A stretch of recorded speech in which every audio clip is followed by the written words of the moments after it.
At the most luxurious villa in Madrid, during a reception bringing together the Spanish elite, something happened that no one expected. While 200 wealthy guests laughed and chatted in the gilded halls, an 8-year-old girl sat alone in a corner, completely ignored by everyone. Sofia Mendoza, daughter of millionaire Carlos Mendoza, was born deaf, and in a world made of empty words and superficial conversations, no one had ever bothered to learn sign language to communicate with her. But that night something magical was about to happen. Among the guests was Ana Garcia, a 25-year-old waitress who worked for Catherine's company. When she saw Sofia sitting alone, with the sad eyes of someone accustomed to being transparent, Ana did something that shocked everyone present. He approached the girl and began to communicate with her using Spanish Sign Language perfectly. The smile that lit up Sofia's face at that moment changed both of their lives forever and showed that sometimes the purest love comes from the most unexpected people. Villa Mendoza stood like a modern castle in the heart of Madrid, surrounded by perfectly manicured gardens that looked like something out of an architecture magazine.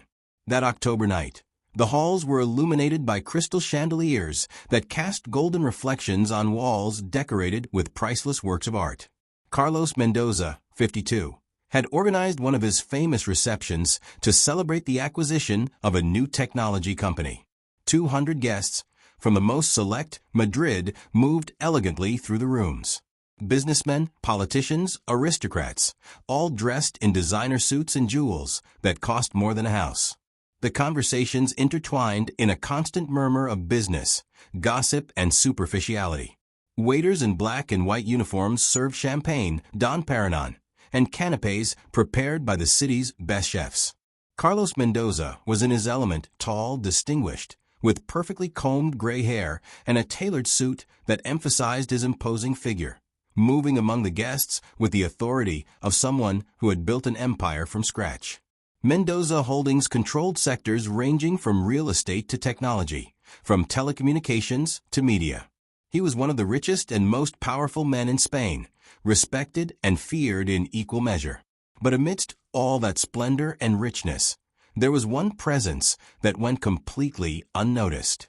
In a corner of the main room, sitting in a red velvet armchair that was too big for her, was Sofia Mendoza, 8 years old, blonde hair tied back in a perfect ponytail, wearing a light blue dress that made her look like a porcelain doll. Her large, expressive blue eyes watched the movement around her with a sadness that no one seemed to notice. Sofia was deaf from birth due to meningitis contracted in the first months of life. In 8 years, none of her father's regular guests had learned even the most basic signs to communicate with her. To them, Sofia was simply part of the decor, a silent and easily ignored presence. Carlos loved his daughter in his own way, but it was a distant love, made more of a sense of responsibility than true understanding. He had guaranteed her the best doctors, the most prestigious private schools for deaf children, internationally renowned therapists and speech therapists, but she had never found the time to learn sign language. Their conversations were limited to forced smiles, fleeting caresses, and little notes written for the most basic needs. Sofia's mother, Claudia, had died in a traffic accident when the girl was 4 years old. Since then, Sofia had grown up surrounded by nannies, housekeepers, and teachers paid to take care of her, but no one who truly saw her as a child with emotional needs, as well as physical ones. That night, Sofia watched the guests move like actors on a stage. She saw their mouths open and close, their expressions change, their silent laughter for her. She had learned to read lips well enough to understand that they were often talking about things that did not concern her. Money, travel, property. Nobody ever spoke to her. No one would stoop to her level to look her in the eye. In the adjoining room, Ana Garcia was organizing the trays on the buffet table. She was 25 years old, her brown hair tied back in a neat bun, and she was wearing the black uniform with a white apron of the catering company she worked for. She came from a working-class family in Valencia and worked as a waitress from the age of 18 to support herself in school. He was graduating in educational sciences with a specialization in pedagogy. Special. Ana had learned Spanish Sign Language during college, when she volunteered at a school for deaf children. He had been fascinated by the beauty and complexity of this form of communication and had continued to study it even after the end of the volunteer project. He didn't know that this skill, acquired almost by chance, was about to change his life and that of a girl he had never met. As she filled the champagne glasses, Anna noticed Sophia sitting alone in the corner. Something about the girl's body language immediately struck her. It was a loneliness that recognized the isolation of someone who lives in a world that doesn't understand him. He approached discreetly and observed Sophia for a few minutes. The girl had her hands resting on her knees in a position that Anna recognized. It was the way deaf children often sit when they feel excluded. It was then that Anna made a decision that would change everything. She put down the tray, approached Sophia, and knelt in front of her. With fluid and natural movements, he began to communicate in Spanish Sign Language. Sophia's reaction was immediate and moving. His eyes lit up as if he had seen an angel appear. For the first time in years, someone was speaking to him in his language. Someone was really watching her. At that moment, as the guests' conversations continued around them, a communication began that would transform two lives forever. The first exchange between Anna and Sophia was magical. Anna had signed a simple "Hello, what's your name?" and had seen Sophia transform completely. The girl, who until then had looked like a marble statue, suddenly perked up. Her hands began to move with grace and elegance, responding in sign language with a fluency that testified to years of practice. Sophia told him her name. Then he asked her if she was deaf too. When Anna explained that she had learned LSE at university, Sophia wanted to know everything: why she had learned it, where, how. She was hungry for real communication, for someone who finally understood her effortlessly. The guests around them began to notice this strange silent conversation. Some whispered comments, others stopped curiously to look. Carlos Mendoza, from across the room, saw his daughter's spirits rise like never before and went over to understand what was happening. When it got close to 2, Anna immediately stood up, realizing that she had probably overstepped her role as a waitress. Carlos looked at her with a stern expression, ready to scold her for upsetting his daughter. But before he could say anything, Sophia approached him and began communicating in sign language, visibly excited. Carlos didn't understand anything his daughter was telling him. He saw her hands moving quickly, her face lit up with joy, but to him they were just incomprehensible gestures. He addressed Anna with a mixture of curiosity and authority. Anna, with a respectful but firm voice, translated what Sophia had said. The girl was thrilled to finally have found someone she could really talk to, someone who understood her language. She had told him about school, her drawings, the books she liked, all things she had never been able to fully share with anyone. Carlos was struck not only by his daughter's words, but by the way Anna translated them. It wasn't mechanical translation, but rather one that also interpreted Sophia's emotions, nuances, and personality, which came through in her gestures. For the first time, Carlos was seeing his daughter through someone else's eyes, and what he saw shocked him. Sophia was intelligent, lively, full of questions and curiosity. He had a strong and defined personality that had never emerged in his limited exchanges. Through Anna's translation, Carlos discovered that his daughter had fears, dreams, and opinions about everything around her. The party continued, but the attention of many guests was now focused on that strange trio. Carlos asked Anna to stay close to Sophia for the rest of the night, translating their conversations. It was the first time that father and daughter were able to truly communicate. Sophia told her father about her classmates, all deaf like her, about her teachers, who were patient and kind, about her dreams of becoming an artist or maybe a veterinarian. Carlos discovered that his daughter had a rich inner world that he had never explored. During the evening, other guests approached with curiosity. Anna found herself translating conversations between Sophia and adults who were speaking to a deaf person for the first time in their lives. Some were genuinely interested, others simply curious. But for Sophia, every interaction was precious. The turning point came when Sophia asked her father, through Anna, why he had never learned sign language. The question, asked with the innocence of a child but burdened by years of loneliness. hit Carlos like a punch in the stomach. Carlos didn't know what to answer. He mumbled something about his work commitments, his lack of time, but realized how empty those excuses were. Looking at his daughter, who was looking at him with those big eyes full of hope, he understood that he had failed in the most important thing. Anna translated Carlos's response, but added something of her own. She gently explained to Sophia that Dad might never have had the opportunity to learn, but it was never too late to start. She then turned to Carlos and told him that she gave private lessons in LSE if he was ever interested. At that moment, Carlos Mendoza made one of the most important decisions of his life. He looked into his daughter's eyes, then at Anna's, and said something that surprised everyone present. I wanted to learn sign language. He wanted to finally speak to his daughter in her language. Sophia exploded with joy. He jumped into his father's arms, then ran to Anna to hug her. In that gilded room, surrounded by all the luxury money could buy, a priceless bond was forming.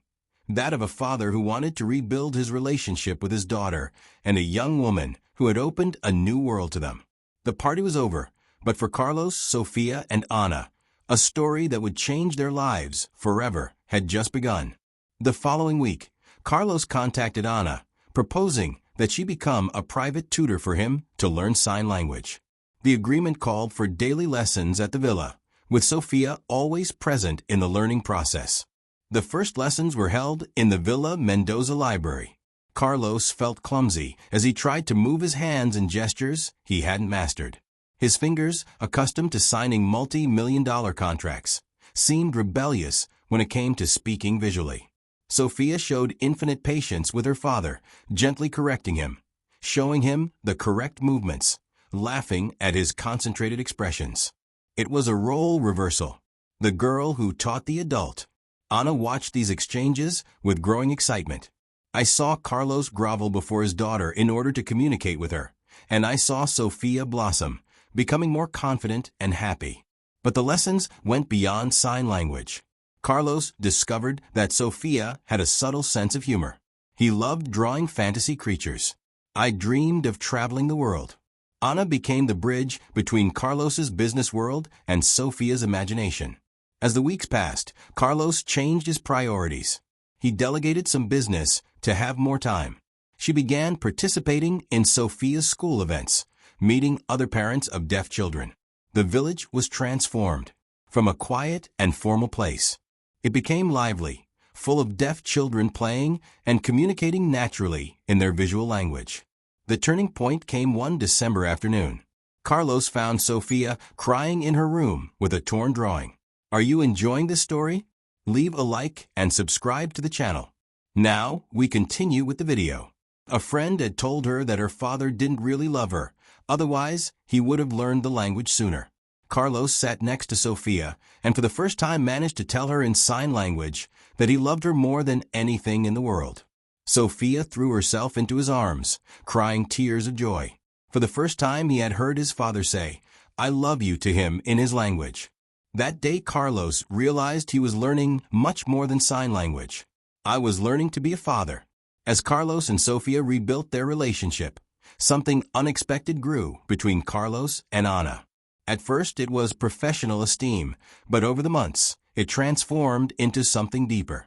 Carlos began to see Anna as an extraordinary woman. She was 25 years old, 13 years younger than him, but she possessed a maturity and wisdom that fascinated him. She was kind but determined, and above all, she had dedicated her life to helping others. Anna discovered a different Carlos than she imagined. Away from the spotlight, he was a vulnerable man who had learned to express his emotions through his hands, which now spoke fluently to his daughter. The moment of truth came one spring night. Sophia had gone to sleep at a friend's house, and Carlos and Anna found themselves alone for the first time. Carlos confessed that since she had entered their lives, he had recovered not only his daughter, but also himself. When Carlos said he had fallen in love with her, Anna was not surprised. She felt the same way, but she had repressed those feelings, thinking they were inappropriate. They were from two different worlds. Carlos explained that it was precisely those differences that fascinated him. She had taught him that true wealth was not in money, but in the ability to communicate and love. I wanted to build a real family with her, where Sophia could have not only a father who understands her, but also a maternal figure. Their first kiss was sweet and full of promise. They decided to proceed slowly, first building a solid family foundation. Sophia had to be involved in every decision. When Sophia returned and saw how happy they were together, her reaction was immediate. In sign language, he asked if Anna would stay with them forever. When they both said yes, Sophia exploded with joy. For the first time in his life, he had a complete family. A year after that first meeting at the party, Villa Mendoza had become a completely different place, where a formal and distant silence had once reigned. Now there was laughter, lively conversations in sign language, and most of all, the energy of a finally happy little girl. Carlos had learned LSE so much that he was able to hold complex conversations with Sophia. Every night before she went to sleep, they would sit together on her bed, and she would tell him about her day in great detail. Carlos discovered that his daughter had a rich inner world, full of dreams, fears, hopes, and projects that she had never been able to share with him before. Anna had officially become the family's educational director, but in reality, she was much more. She was Sophia's confidant, Carlos's love, and the glue that held that special family together.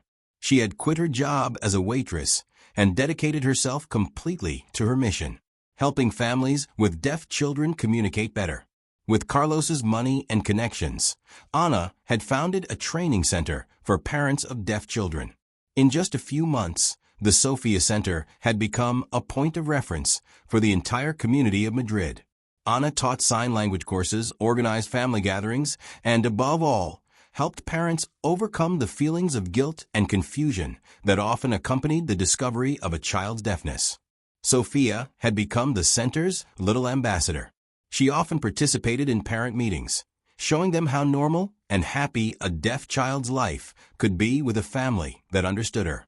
His interventions, translated by Anna, always moved everyone present. Carlos had discovered a new purpose in life. In addition to running his business, he had begun funding research on childhood deafness and integration programs in schools. He had become an advocate for the rights of deaf people, using his influence to promote greater social awareness.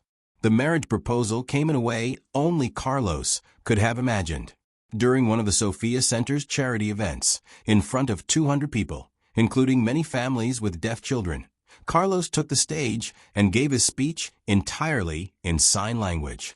He spoke about how the love of a girl and the dedication of an extraordinary woman had changed his life. He said he had learned that true communication comes not only through words, but through the heart. He then knelt before Anna and proposed to her, still using the LS. Anna burst into tears of joy and said yes, but the most beautiful reaction was Sophia's, who ran onto the stage and hugged them both in sign language. He said he finally had the perfect family he had always dreamed of. The wedding was held at Villa Mendoza, transformed into an enchanted garden. The ceremony was bilingual. The celebrants' words were simultaneously translated into sign language by a professional interpreter. Sophia was a bridesmaid, proud and happy to see her two beloved fathers officially unite. The guests were an interesting mix. Industrial magnates sitting next to working-class families with deaf children, and aristocrats chatting in sign language with children from all walks of life. It was exactly the kind of wedding that represented what the Mendoza family had become, a bridge between different worlds united by love and understanding. During the party, Sophia took the microphone with Anna's help for translation and gave a speech that moved everyone. She said she used to feel different and alone, but now she knew she was special. I had a dad who spoke with his hands and a mom who understood his heart. And above all, I understood that love doesn't need words to be true. That night, while Sophia slept in her room, Carlos and Anna sat in the villa's garden looking at the stars. Carlos told Anna that she had given him the greatest gift. He had taught him to truly love his daughter.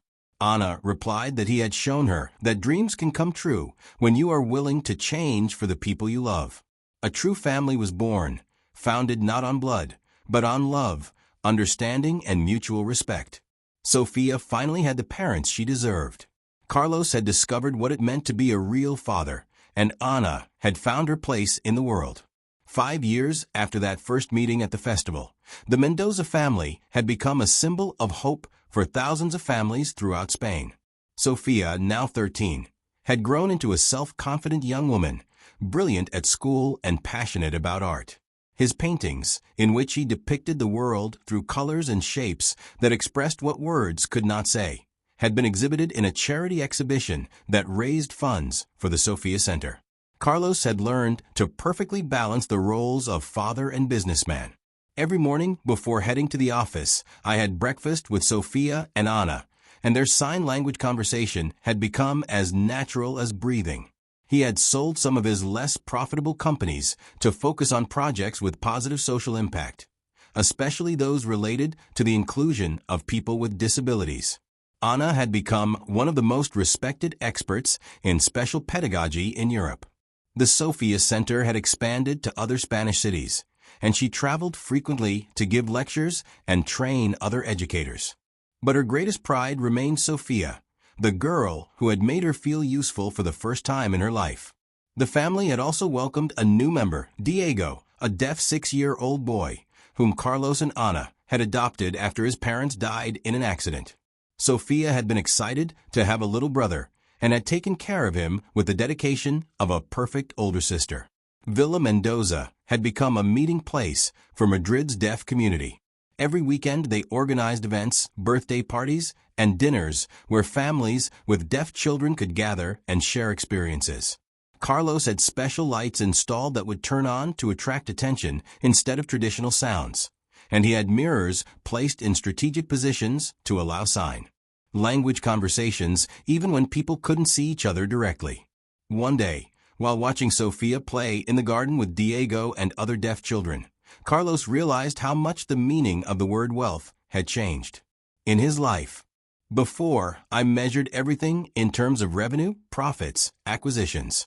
Now her wealth was made of smiles, hugs, silent but meaningful conversations. Sophia had decided she wanted to become a professional ASL interpreter to help other families like hers. She wanted to study languages and communication and dreamed of working in international organizations to promote the rights of deaf people all over the world. Carlos and Anna were proud of their projects and knew they would achieve any goal they set for themselves. One night, during one of their traditional family dinners, Sophia asked a question that surprised everyone. I wanted to know how Carlos and Anna had felt before learning to talk with their hands. Carlos thought for a moment before answering. She said that before learning sign language, she felt like she was living behind thick glass where she could see her daughter, but not really touch her. Anna added that she too, although familiar with LSE, had learned a completely new form of communication upon entering that family. I had learned the language of unconditional love. Diego, now 11 and growing into a bright, lively boy, said he was happy to have come to a family where no one had to pretend to be different from what they were. He could be himself, deaf and proud of it, without having to prove anything to anyone. That night, after putting the children to bed, Carlos and Anna sat on their favorite terrace, looking out at the moonlit garden. Carlos took his wife's hands and told her in the sign language they both now mastered perfectly that she had given him the family he didn't know he wanted. Anna replied that she too had found much more than she was looking for. He had come into their lives to teach a language, but he had learned that love is the only language everyone understands, regardless of how they communicate. At that moment, Sophia appeared at the terrace door. He couldn't sleep and wanted to spend a little more time with his parents. He sat between them, and together they looked at the starry sky, communicating in their silent but meaningful language. Carlos thought that scene perfectly represented what his life had become, a continuous dialogue made of gestures of love where silence was never empty, but always full of understanding. Sophia had transformed the lives of everyone around her, demonstrating that diversity is not a limitation, but a treasure. Carlos had learned that being a true father meant entering his daughter's world, not forcing her into his. Anna had discovered that love can be born in the most unexpected ways and grow into something greater than she could imagine. Her story showed that there are no barriers that love cannot overcome, and that sometimes the differences that separate us can become the bridges that unite us most deeply. In the end, we all speak different languages, that of words, that of gestures, that of a heart. But when we find someone willing to learn ours, a connection is born that goes beyond any form of communication. A true family is born. Like if you believe that love overcomes any communication barrier. Comment on which moment in history had the greatest impact on you. Share to raise awareness about the importance of inclusion and sign language. Subscribe for more stories of families born from love and understanding. Sometimes two hands moving silently are enough to say more than 1,000 words. Sometimes the deepest communication happens without sounds, but with the heart. And sometimes the most beautiful families are born when someone decides to learn a new language, the language of love. Because true love doesn't need words to be understood, but hearts willing to listen in silence. Z.